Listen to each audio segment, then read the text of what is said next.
guys, welcome back to Beast Quest, Series 26, Technos, the Ocean Crawler. Hey guys, welcome back to another series of Beast Quest reviews, and we're now on Series 26 finally, Technos, the Ocean Crawler, and yes, we're calling it Technos because I think it's a more intimidating sounding name, and it fits better with the aquatic nature of the beast, so me and Adam agree on that. Me and Adam agree, Technos is a better name than Technos, so Technos, the Ocean Crawler is what we're calling it. So like always, in-depth story analysis and my overall thoughts on this epic adventure. So if you haven't already, make sure you have gone and make sure you've gone and read this book before watching this review, unless you don't care for spoilers. So let's go ahead and tackle this one. Tom and friends were celebrating their victory from Series 25 after freeing Rotu from Zargon's prison kingdom. However, it didn't take long for the guard to inform our heroes that Zargon's body was not found, meaning he had escaped, and thus a blast of energy was breaking a tomb, as Zargon returns, trapping Tom under some rubble. Eleanor saved Tom, but Zargon escaped, taking 4 weapons from each of the tombs he'd smashed, which were a mace, a sword, an axe, and a spear. The Queen was informed, and she explained some backstory. That Zargon used to be a good wizard, and he created weapons for 4 warriors trying to compete for master/mistress of the beasts in Tangala. These weapons would turn evil beasts to good when defeated. However, while they did defeat the beasts, they were all fatally wounded, so they still perished that day, putting themselves into the tombs we saw. And as a nice touch, they will all be remembered as masters and mistresses of the beasts for their sacrifices they made. Zargon, being the wizard who created the weapons, probably plans to revive these beasts again by reversing the power of their weapons. Luckily, Eleanor had a piece of Zargon's cloak, so they could know where he is. Once that was done, Tom and Eleanor were teleported to go after him. However, they arrived drowning. Yeah, they arrived in the middle of the ocean, or like a lake or something.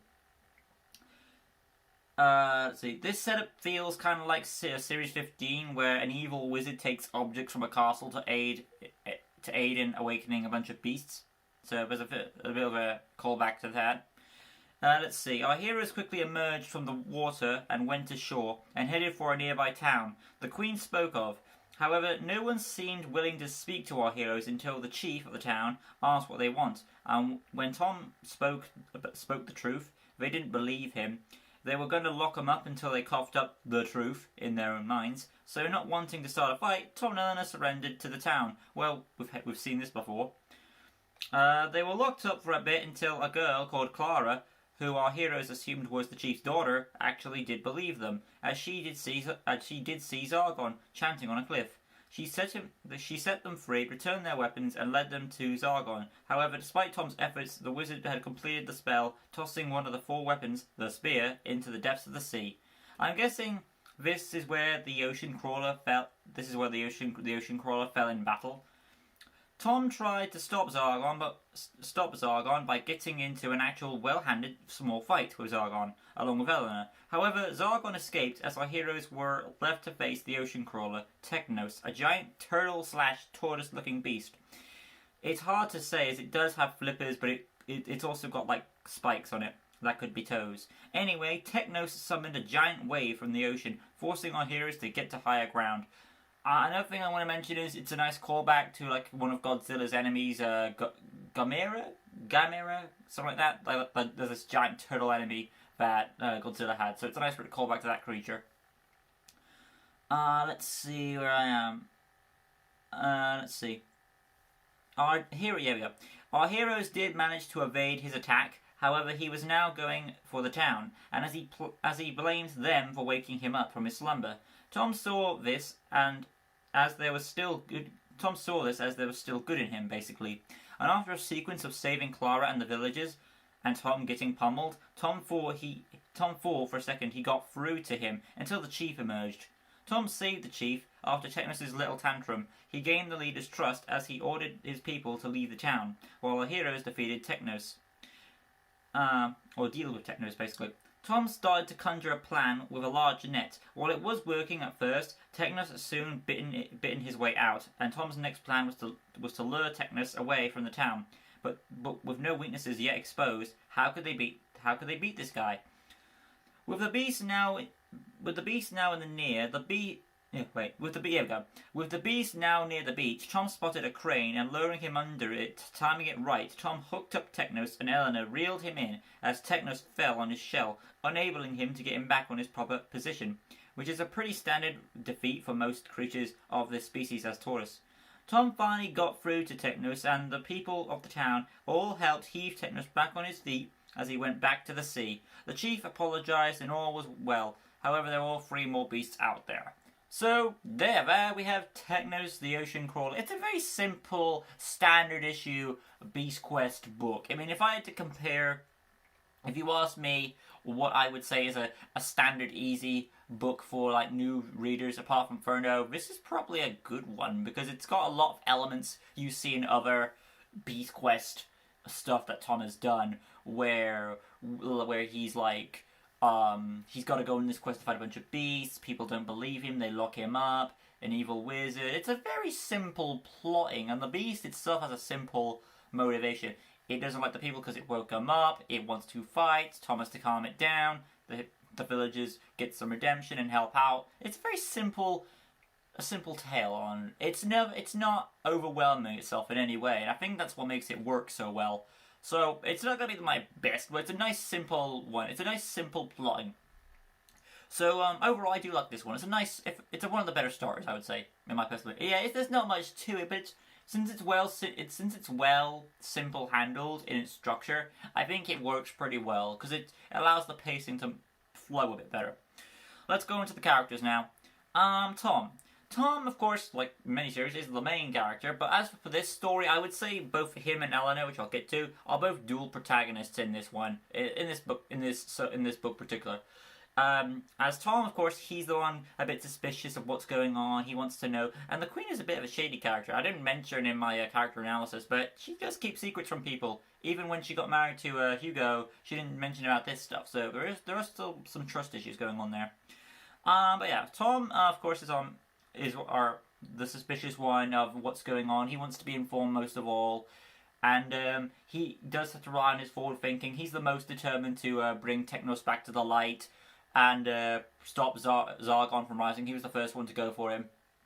So I would say he's the most determined to put all this right, which speaks to what a hero should be. So he lives up to his nature as his character.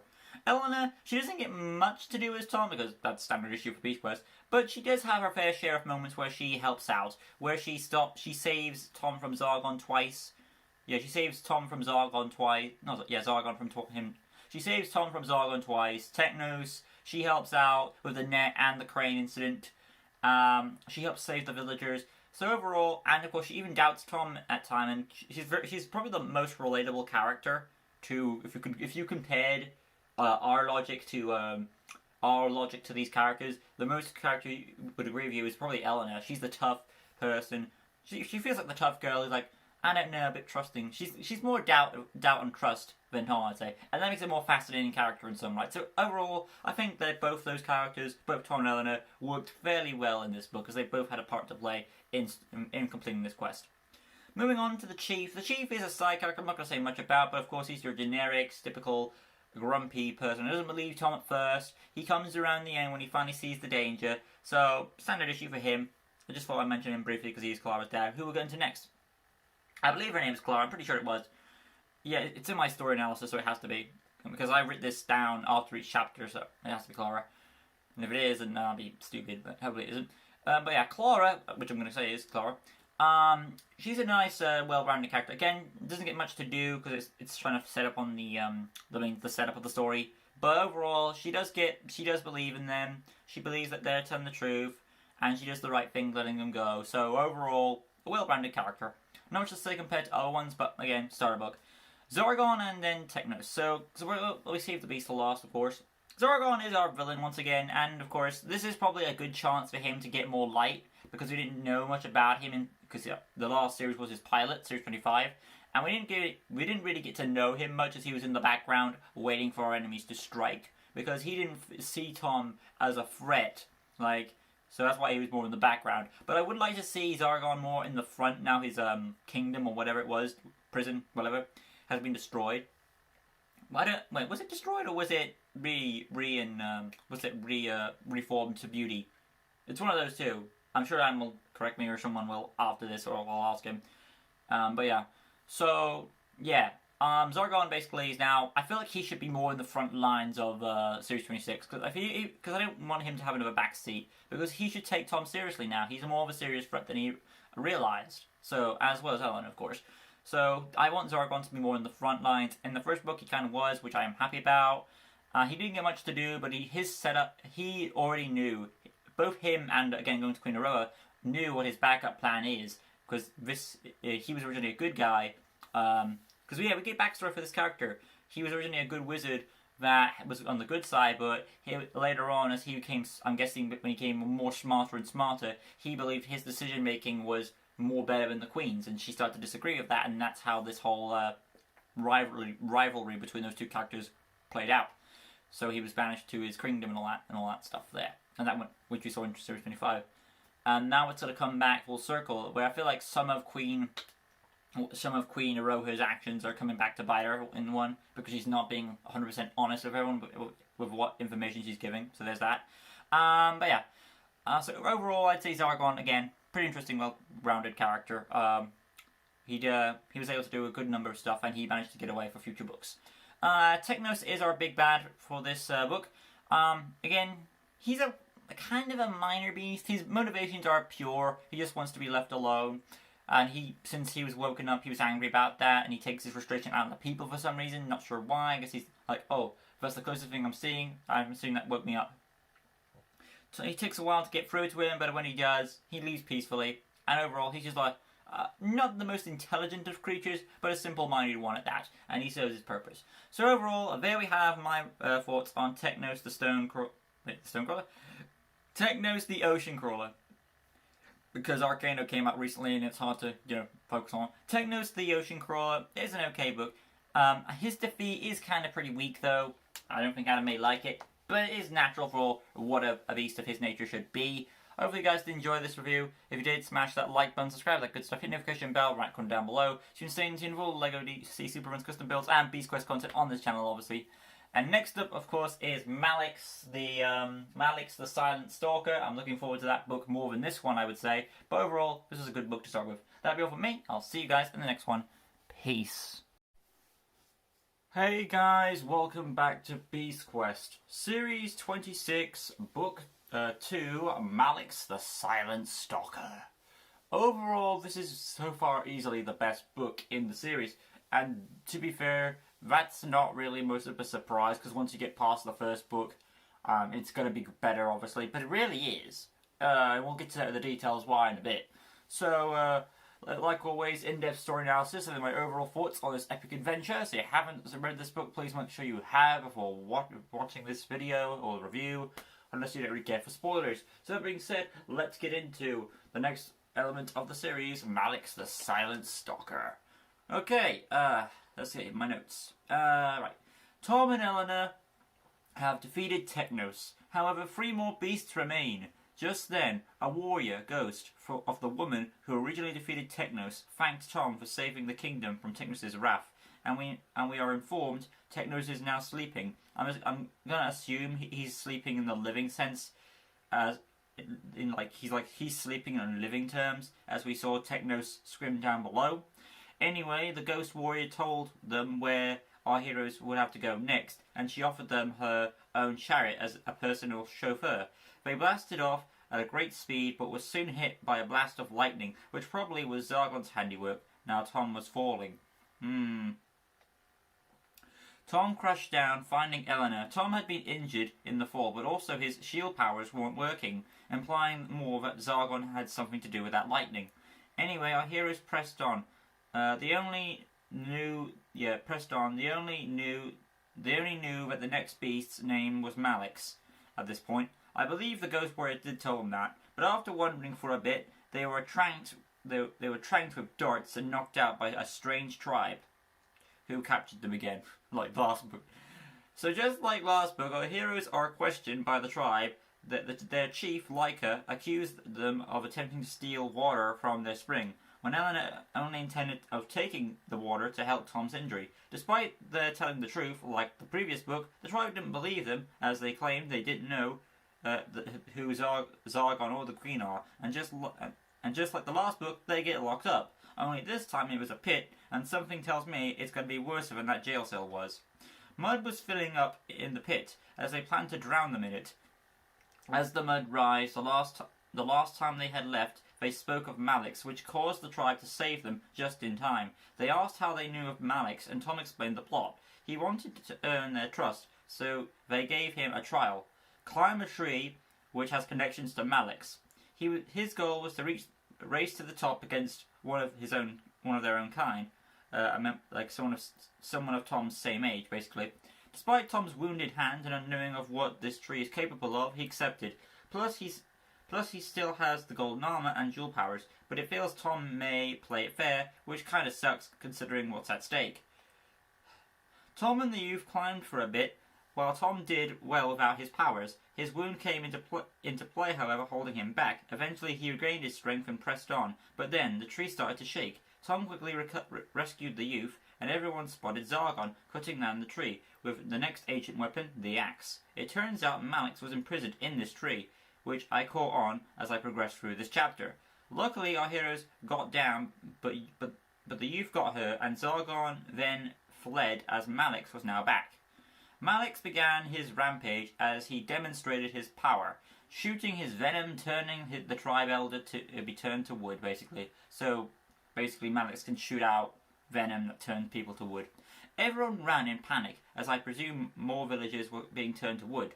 The tribe leader gave back their weapons as they went off to fight Malix. Tom tried to get Malix's attention, but but the beast was wise to ignore these petty responses, making Tom have to go close to him. Then the powerful strike, Tom sliced off Malix's head, and then the true power of the Silent Stalker is revealed. This was not a snake beast at all, but a hydra, as he regenerated not only his base head, but 3 more applied. I assume this means every time Tom will slice a head off, Malix gains an extra 3. Hopefully they don't all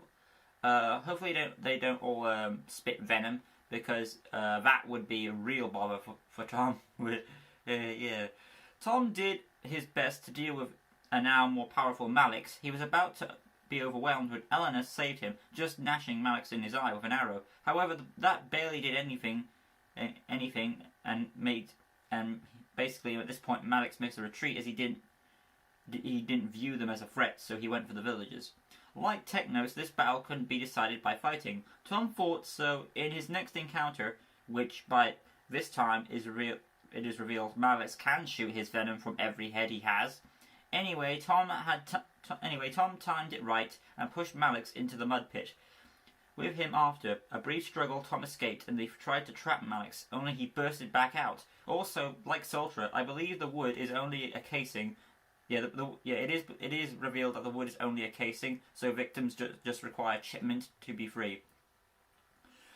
Tom didn't know what else to do. They had nothing left. He fought until he spotted a villager with a blow-dart pipe, and he remembered the sleeping drug. That was the key. So Eleanor went to apply it to her arrows, as Tom did the best to block Malix's attacks. Eleanor fired, and the drug wasn't kicking in, despite multiple rounds. As punishment for her actions, she was turned to wood, while Tom now remained coiled up, powerless and unarmed. He had technically lost his friend and was trapped. He was at death's door when suddenly, finally, the darts took effect. Tom had to hold on as much as possible, then Malix passed out. If Malix had just spat Tom before passing out, he would have completely won, basically. But still, I'm gonna give this win to Malix, as he still had taken down both our heroes. It was only through a plot device Tom got out. Anyway, Malix shed his skin, fading away.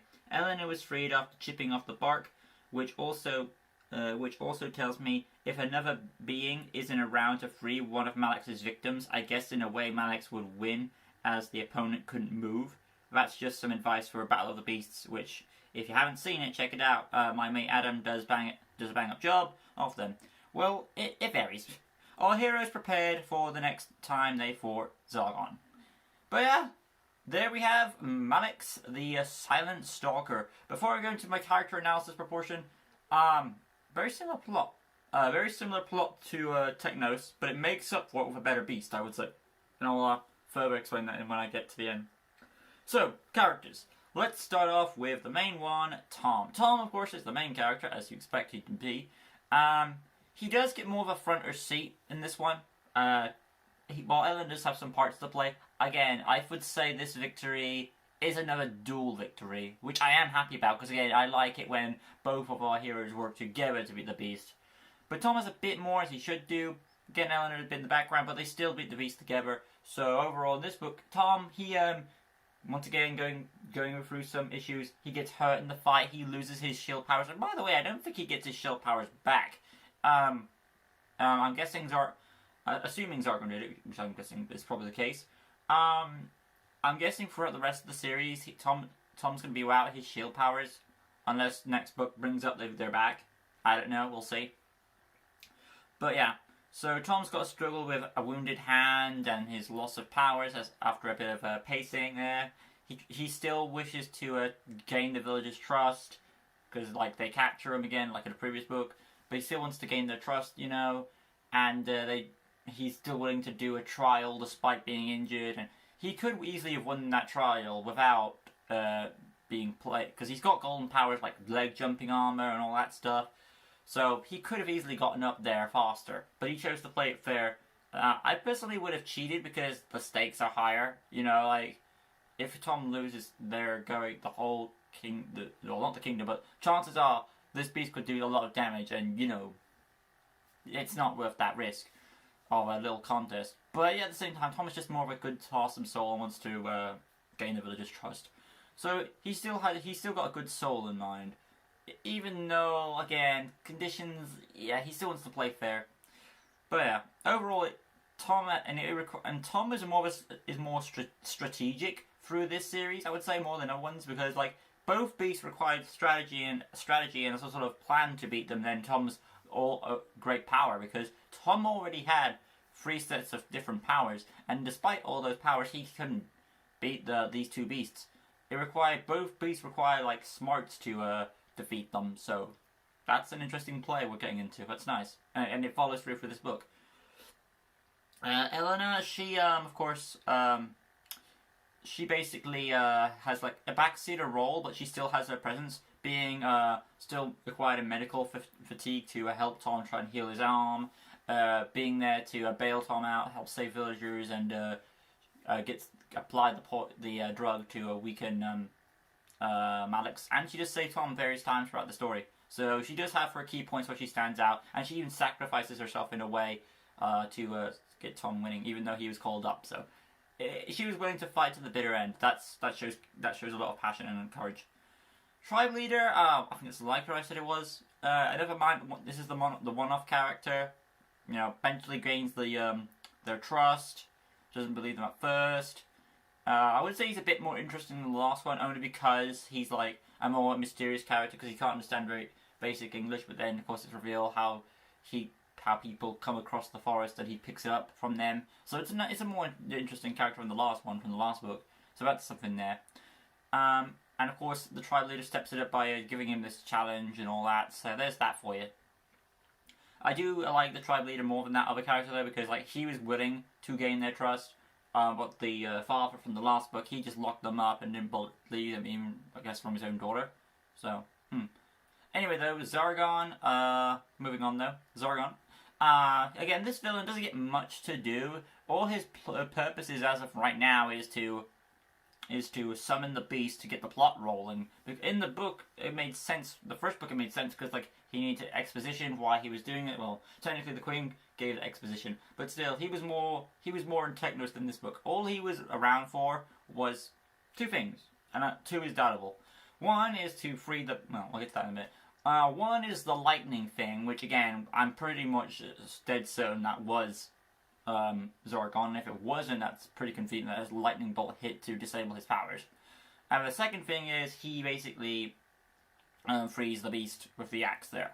So again, he wasn't in the story that much, and that's kind of a missed opportunity. I mean, this is a new villain still.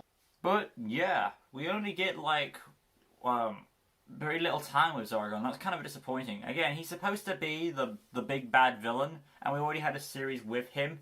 And again, in that series, he didn't really seem like much on the front line. This should be the series where he takes that front line, where he decides, to act more. But he really doesn't. He just sets up the plot and moves on. And I really hope that changes for the last 2 books, because it's time for Zargon to get into the front line of the field, like all the other villains. They didn't take Tom seriously at first, but when he becomes more of a threat, defeats their first plotting, they should step up the stakes. And I hope Zargon flows through that category, because if you keep him in the distance, there's not going to be much to do with him, and he's going to be in the corner. And all the other ones will stand out from him, because at least they had the nerve to fight Tom and took more involvement. So again, for the last 2 books, I hope he does have a bit more in the front lines than the back, especially the finale. Anyway, though, moving on to the last character, and that is Malix, the Beast. Oh boy, Malix is such a phenomenal beast. While the plot is very similar to Technos, with getting caught by a tribe or townspeople, they don't trust him, they get locked up, and then eventually they gain their trust at the end. So, but the only difference here is the beast that makes it better. And Malix is a great beast. Probably one of the most powerful beasts in Beast Quest. And I wouldn't say onto the level of Cobra or anything like that, but still, he's a crafty little fella. And the reason why is he's not actually a snake beast at all. It turns out the big plot twist is actually, for the first time in Beast Quest history, we get a Hydra. That's right, Malix is a Hydra. And we haven't had one until this point, I don't think, because we've had beasts similar to like that with Naga, but I don't think when Naga lost his heads, he was able to regenerate more. So I think this is the very first time we get a Hydra. And with his other ability, that makes it for a deadly combination, because his first ability is to spit out venom that freezes his enemy into wood. And his second ability is to generate more heads. And the more heads he has, the more powerful his special ability will become. So that makes Malix a dangerous threat. You cut off one head of Malix, and he starts off with 1, then he gets 4. Cut off again. Wouldn't that be? Like, if he gets off, he's already got his base head back. Does he get 3 more after that? Like, I'm trying to work out the map. Well, he grew, it's either 3 or 4 heads per turn. I want to say it's, let's say, okay, in Hercules, the Hydra, I'll try it for a vantage point, he had 1 head. His base head came back along with 2 extras. So, it would be, an additional 3 heads then. Yeah, I'm right, I was right. Because, like, he already got his base head back, he wouldn't gain another one, would he? I'm going to say 3 heads extra every time he slices it off. That's just my thoughts. Yeah, and if it's 4, I'm sure Adam knows this more than me. But 3 or 4 heads per slice a head, again, it makes him more to be a very powerful villain. And he's very smart too, not listening to Tom at all, trying to gain his trust. He just wants to spread carnage and destruction. And he's more of a serious threat than Malix. He's more of a serious threat than Technos, because Technos was only bothered because he was woken up from his nap. Malix just wants to cause general destruction. That's all he cares about. To the point, Malix actually wins. With his armor being, well, not armor, but his hide being able to deflect Elena's arrows. And then you've got Tom, who keeps trying to beat this guy, but he's either not taking him seriously at all, and when he does take him seriously, he always calls him up. So Tom basically was at a cross corners with this guy until, it was only through plot that he was safe because of the drug. So, in a way, Malix is one of the very few beasts that could possibly defeat our heroes, and that says something, because that's very rare to see. But yeah, Malix is easily the best book in Series 26 so far, and story reasons, I hope we get something better, but beast-wise, I don't think there's something to top this, in my personal opinion. Unless those other 2 beast abilities have insane powers that rival this combination. I don't know. Overall, Malix is my favourite book in this series so far, and it's no surprise. But I think it does while it does have the same generic, same generic plot for the first one, it amps it up with the beast. Overall, I like this book more than Technos, no surprise. Hopefully you guys enjoyed it. If you did, smash that like button, subscribe, that good stuff. Hit the notification bell right in the corner down below. And join us next time on Beast Quest. By the way, I should have mentioned this last book when I did Technos. I don't think I mentioned Malix the Silent Stalker. If I did, I apologise. But next time on Beast Quest, when I get the next book, which will be a long while from now, it will be, where's the name? It will be Sylexa the Stone Cat. Till next time, guys. Peace. Hey guys, welcome back to Beast Quest, Series 26, Book 3, Sylexa the Stone Cat. And welcome back, ladies and gentlemen, to another awesome review on Beast Quest. Like always, ladies and gentlemen, in-depth story analysis and then my overall thoughts on this epic adventure, so make sure you've read this book before watching this review, unless you don't count for spoilers. So let's not waste any time and get through with this. Let's see. Tom and Eleanor were escorted by Jed, a villager from the tribe that Tom and Eleanor saved from Malix, last book.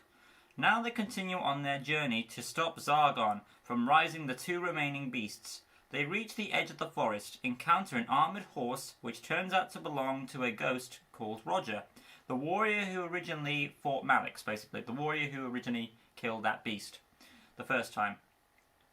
He told them of the next beast, where it was, and even gave them his own steed to escort them there. Saying goodbye to Jed and Roger's ghost, they were off to Vygar, the location of Sylexa the Stone Cat. They reached their location, the ghost horse vanished, and Tom and Eleanor explored the city, uncovering the ruined village that it used to belong to some people who lived in it, but from this mosaic that they find, it would seem that the people worshipped the beast.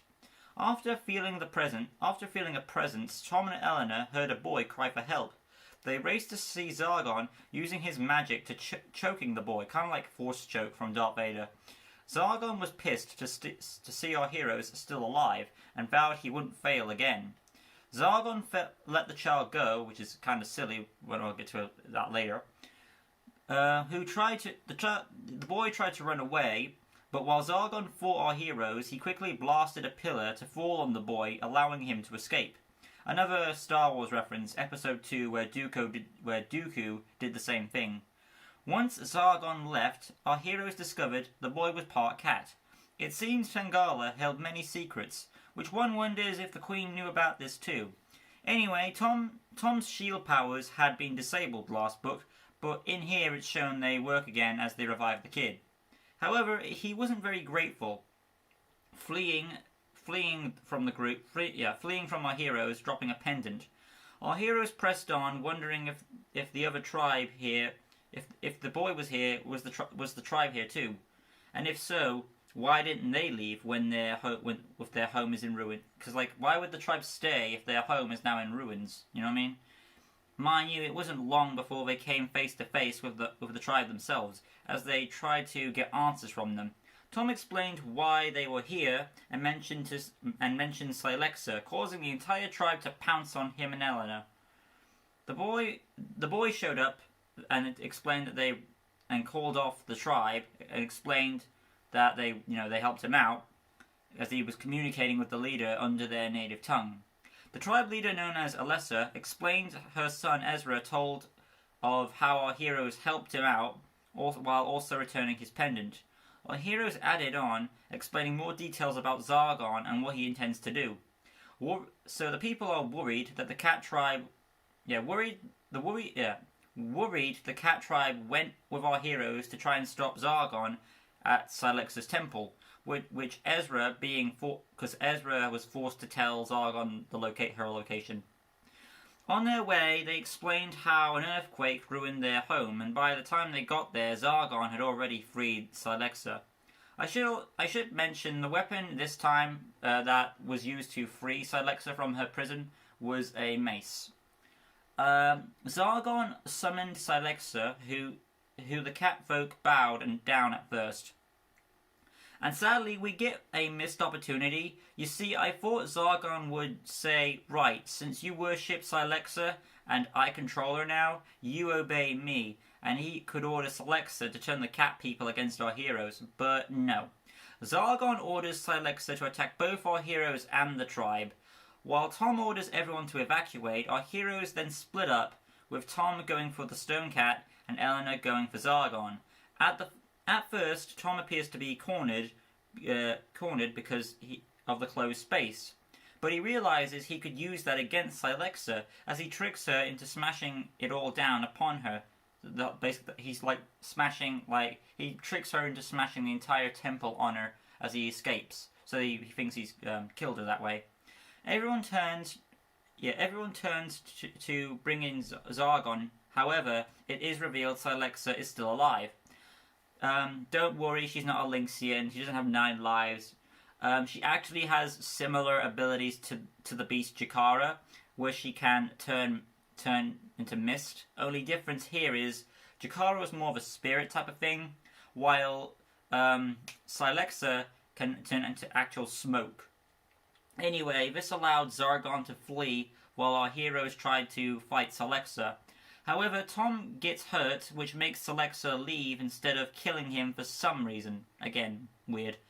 Tom heals via token, and then Sylexa returns. Okay, she's got too much ego. Why wouldn't she kill Tom when she's got him down for the count? Because she hurts his elbow or something like that, so she could easily finish him off. But then she's like, nah, I'm going to do something else. And then she comes back when he's back on his feet, so it's kind of weird. Moving on though. Our heroes fled, luring Sylexa outside, and after hopping from some ruins, they figure out how they could beat her by using Tom's shadow form from his white jewel. However, its weakness was Tom's body would be immobilized, not able to move. So they try to hide his body. Again, while he separates his shadow from his body, basically. Then Eleanor lures Sylexa towards her. However, Sylexa smells Tom's body and goes for it. Sylexa was almost there until Eleanor insults Sylexa, which made the cat pause, turn round, and get shot in her eye by one of Eleanor's arrows. Then she went smoke form, which allowed Tom's shadow to deliver the killing blow. He returned to his body. Sylexa dies as a good soul, which restores the ruins, basically, to restore into good purity. So, like, the whole ruins of the place here is now back to its proper how it looks normally. Yeah, and the cat people are all thankful and grateful. And they told our heroes where the final beast lies in a volcano. Of course, Zargon got away to prepare for the final beast. And it is a nice reference that the final book for this series is a callback to the finale of season 1, because both of those books will take place in a volcano. Anyway, though, so there is our story analysis on Sylexa the Stone Cat. We're now going to go into characters and then my overall thoughts on this epic adventure. So let's start off with Tom. Tom gets kind of the main role here, which again, standard issue as it is. He is the one to take out Sylexa with his shadow. But there is enough of Eleanor in there that it does feel more like a dual thing, which I do kind of like. So even though he doesn't get much to do, he does have a bit more development in this book compared to Eleanor, I would say. Next up is Eleanor. Again, she doesn't get as much as Tom, which because he's trying to get his point across to. He's very trusting. He really wants to get people's trust across, help people out, try and get this mission accomplished the most, I would say. Eleanor, no, she does her few says in this, where she takes that shot on the beast, helps the people evacuate, and hides Tom's body to stop and tries to lure Sylexa away. So she does quite enough to get her point across, I would say. Then we've got our side character. I would say for this one it is Alessa. There is also Ezra, her son, but he's more of a plot device just to introduce him. He's more of a plot device to introduce our characters to the tribe, basically. And Alessa is basically that token character where you're like, I'm not sure if I should trust you. We see how it goes. Eventually, at the end, they gain their trust again. Throughout this series, we've had this set up throughout this entire series. In Series 1, it was the village against Technos. They didn't trust them at first. They locked them up. And then at the end, they beat the beast, gaining their trust. In Malix, it's done a bit more creatively, I would say, with a tribe, and then they do a little test to pump it up a bit, and there are more stakes that are going to try and kill them, so it's a bit more interesting there. As for this one, the only interesting fact about this version is like they're not sure to trust them. They don't threaten them in any way, apart from the pile thing, and they're cat people. So there is a bit of a difference, but it is basically a color swap with the whole. They bump across a village tribe. They don't trust them at first. They beat the beast, gaining their trust. Basically, it's the same scenario back to back. I am hoping for something different in the finale book for the side character stuff, because it is basically the same with a different color palette. You know what I mean? Zargon, again, sadly he gets the back role.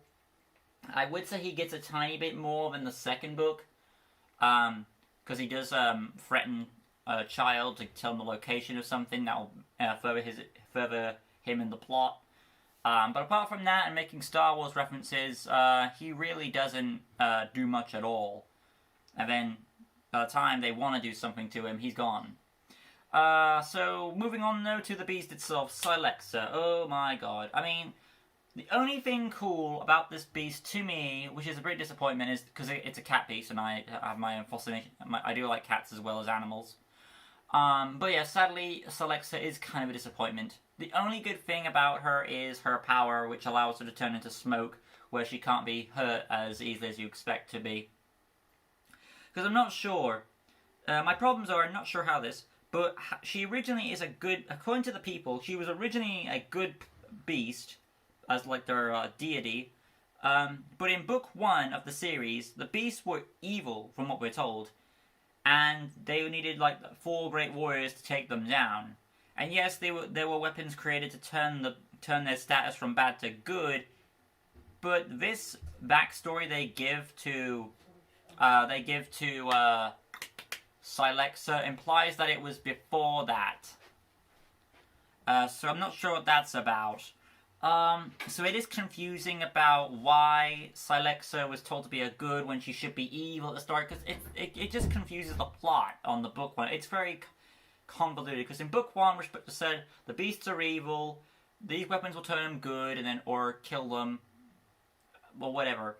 And then in this book it's like, oh no, Sylexa was originally good from the start, but then she was killed off, and then it's very confusing.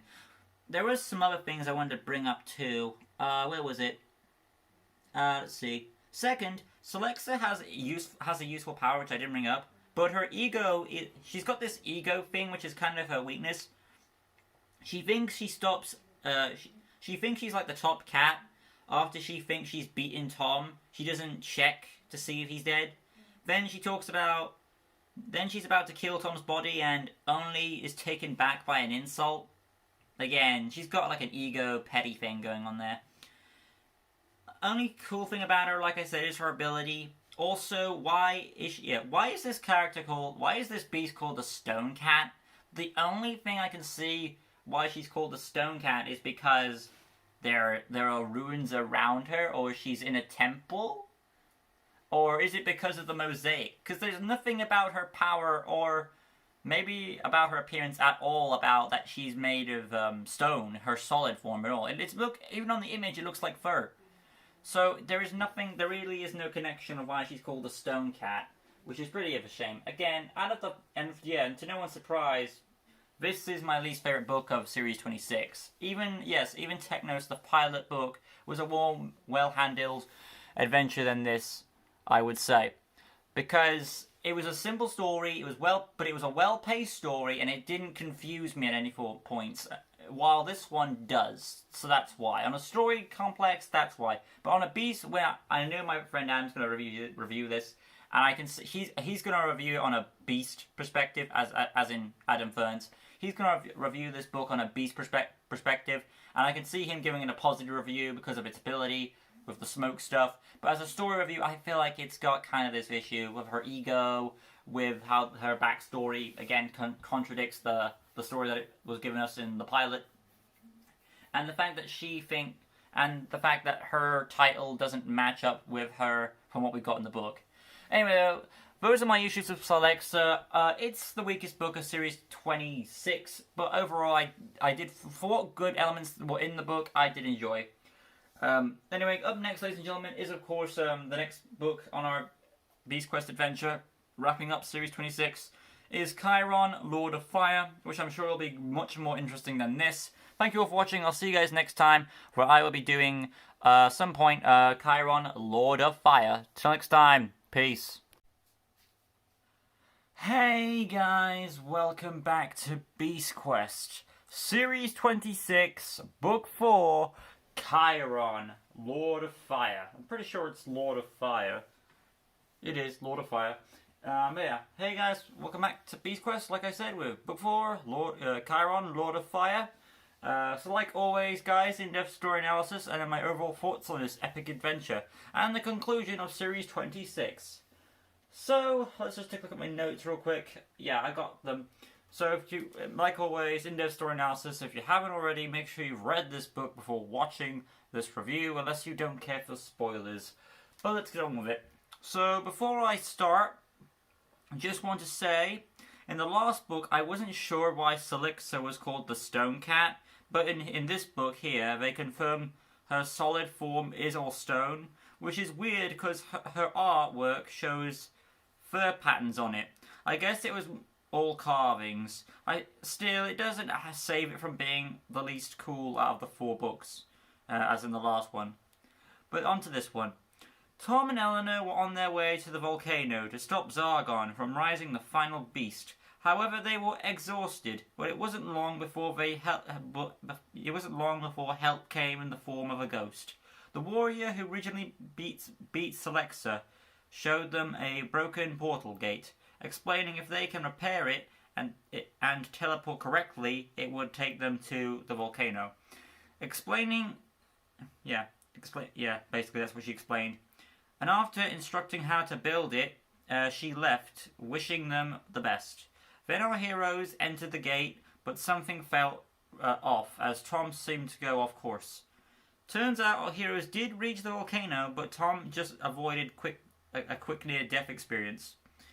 They then took a evasive action, avoiding the bursting lava, and soon encountered a boy with a strange appearance. He explained that they haven't had many visitors, and escorted them to his tribe, where they not only saw an image of Chiron, the Fire Lord, but also the leader, Maria, or it's pronounced Maria, I believe. But yeah, she told them that Zargon had been here as well, but they didn't know he was a bad guy. It seems he was so close to reaching his goal. Also, it seems that this is another beast. This is another beast that a village worships.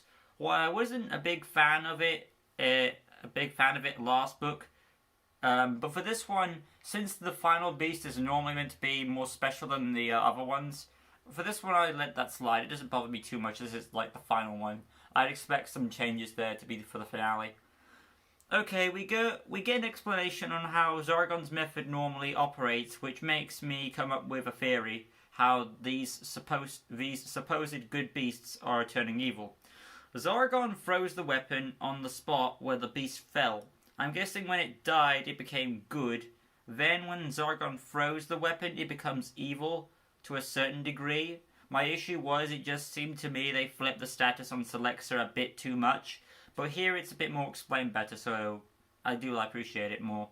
Anyway, another tremor shook, and everyone knew they can't waste any more time, so they quickly took a rocky boat ride and reached the location, only to find Zargon had once again beaten them to it, and he was about to rise Chiron. The village leader tried to stop this along with Tom, but they failed. However, it was Eleanor who came to the rescue, as she accidentally knocked Zargon into the lava after he flung the final token, the sword, in the lava. However, the final ghost warrior informed them they had only made the situation worse, as Zargon was now fused with the beast, forming a centaur. Apparently, the original form of Chiron was meant to be some sort of horse beast, but now, because of Eleanor's actions, he's an evil centaur beast now. Which leads into a plot hole, you see. It leads into a plot hole. Basically, in the book Technos, we see the tapestry of the 4 beasts, and Chiron appears in his centaur form, which doesn't make any sense, as according to this book, that form was never created until now. Chiron was supposed to be a horse beast, So one wonders, why does the tapestry show a picture of the centaur thing on it? So a bit plot hole there. Zargon, Zargon, who I'm going to call him Zargon, as that's what the book refers to him as, even in the beast form, goes off causing destruction on the tribe. Our heroes, along with the tribe leader, try to evacuate as many people as they possibly can, then face Zargon, who believes Tangala he believes that Tangala and Avanti are no match now that he's a beast. He beats up our heroes for a bit, then hacks his sword at parts of the volcano, summoning lava in it. Our heroes quickly escape, just in time, reaching outside the volcano.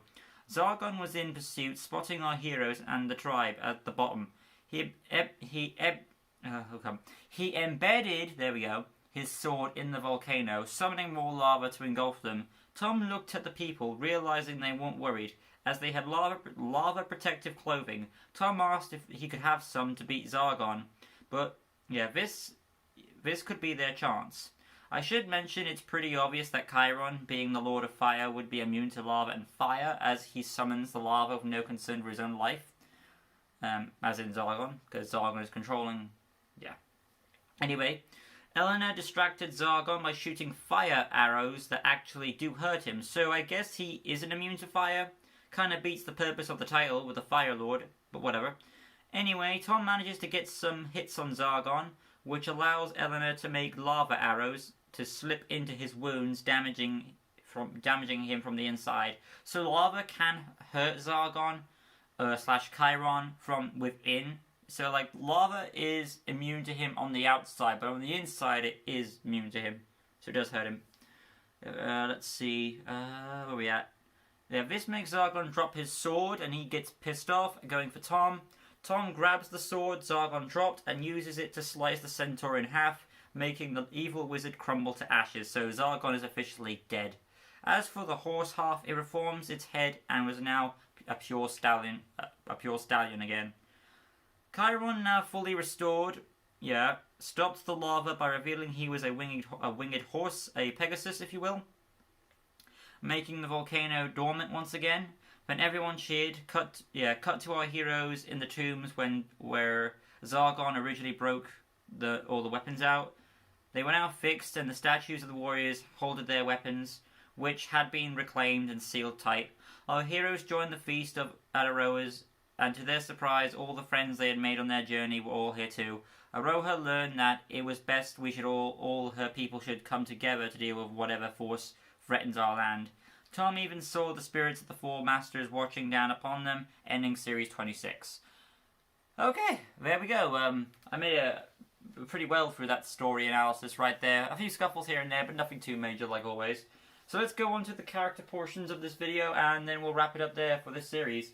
Starting off with Tom, again, to no one's surprise, Tom is more in the main front here.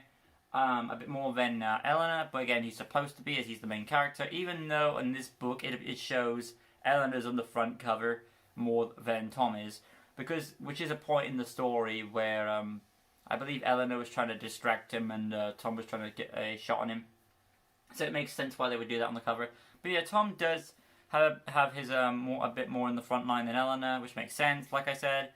So he's going around in this book, he's struggling. He makes a few little fumbles here and there, but overall he overcomes it, and he is the one who beats the villain at the end. So that is impressive.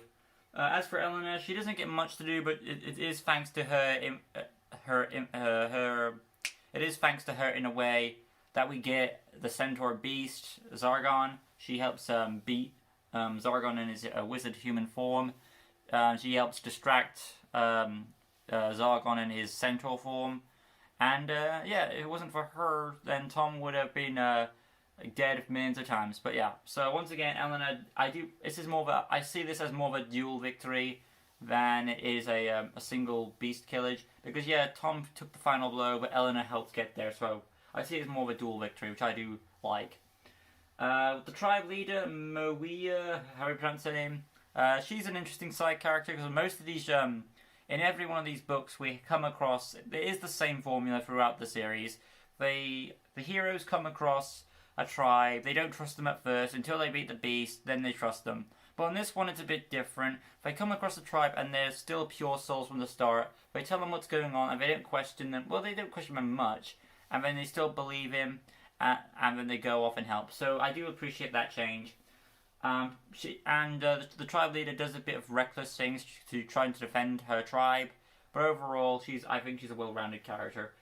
Then on to Zargon, which I'm going to be talking about in two ways. Because, you know what? I'll get to it a bit. How about we talk about Chiron first? And I'm talking about Chiron separately. Because Chiron is basically more of a plot device in this book than he is an actual beast. Which is a nice change. Because he's basically there dead at the beginning. I would be interested to see what would happen if we just got Chiron, the Lord of Fire, as the Pegasus horse type thing. That'd be interesting. But as it stands, centaurs are cool too, and it is nice to kind of wrap up the villain in some way, shape, or form. So Chiron is more of a plot device. There isn't really much connection to what he is to Lord of Fire, though, apart from he can seal volcanoes, contain the lava, and he is immune to lava from the outside. But when lava gets inside, then he's immune to it. But yeah, let's go into Zargon now. So Zargon is our villain throughout the series, both this one and the last one, which you could say is like a sequel to it in a way. Kind of like how 5 and 6 had a sequel have been going on there. But yeah, so throughout the series, I'm going to talk Zargon overall as a package. Throughout the series, Zargon, in this series anyway, he keeps going from, he has his backup plan, throwing weapons into all these types of beasts, but he doesn't really get much to do at all. The most he did, not counting this one, was Celexa, I would say. Technos was more there to set up the role, and Malix, he was just there and gone. This one, he was there as it goes, like it's like that normal tradition format. He's one step ahead of our heroes, he's about to do it, then he rises the beast and he escapes. But in this one, Ellen is sick of that, so she goes for it, knocks him out accidentally, but still. And that's where it gets interesting, because we have Zargon finally as a beast, and he lets the power goes to his head. He thinks he's top dog. He thinks he can not only take out our heroes, but he can take out Avantia and Tangala with how much power he has now. And that's his biggest error. He lets it go to his head, kind of like how Celexa did. As Tom manages to figure out ways to outsmart his opponent and eventually beat him. And with the aid of Elena, he does so. So the power consumed his head, and I think he got a pretty brutal death, I would say, compared to other wizards. But yeah, I think he got a pretty good comeuppance. Will he return? Probably, because they tend to do that thing. But as of now, it is good to see a wrap-up of Zargon, because again, there wasn't really much to him. I feel like the story could be a bit more better if okay, it's obvious they want to kill Zargon off in this book, clearly. I feel like it could have been done better if this series, like they could have had him, he should have taken more of a role this series. That would have boosted his death up even more. But the fact that they didn't kind of took it out a bit. So, yeah, I mean, it's good to get rid of him, I'd say, because there wasn't really much to him, I would say. I mean, was there room for improvement? If they do bring him back, which I wouldn't be surprised if they do, then I hope next time he does get more development, because at the moment he's still on the weaker spectrum of the villains there. But yeah, there it is, guys. The story is, overall, the series story, going from point A to point B to revive the warriors. I think what holds this story above other ones is the fact it focuses on the main characters and the villain, and that's what its strength lies. Its only weaknesses are, again, about its backstory with the history of the beasts and how they operate. A few little minor problems here and there, but nothing too major. I can stomach this one more than Celexa. As for my order of how I rank these books from worst to best, or best to worst, Malix is my number 1. Then this one, then Technos, and then of course Celexa. So that's my order of how I rank them on a story perspective. I don't really rank them on a Beast Quest perspective, because that's more of Adam's job. If I had to guess his order, based on this, as in my friend Adam Ferns, he would probably rank Celexa first, because of her smokability, then this guy, then actually no, I take that back, because there is Malix. Celexa, then Malix, then Chiron, then Technos. If I had to guess an order on how he'd rank the beasts on the beast perspective, that's just me. But he might go in a bit more detail on how the fights were. But yeah, like I said, I think Malix is the best of the series. This one's second, Techno's third, and then Celexa fourth. Overall, I also did enjoy the conclusion of this story. How like all the friends came together at the end, and Queen Aurora learned something from Zaragon in a way. So I did like that. But yeah, I'm gonna wrap it up here. Thank you all guys for watching. Hopefully, guys did enjoy this series. We'll join us next time. I'll be doing series 27 at some point. I am not sure of what the next book is, but I probably have the image up. Yeah, there is the special I need to get at some point by Axera, the Horned Dragon, maybe that. But yeah, until next time, I'll see you guys with more videos coming your way. Like always, peace.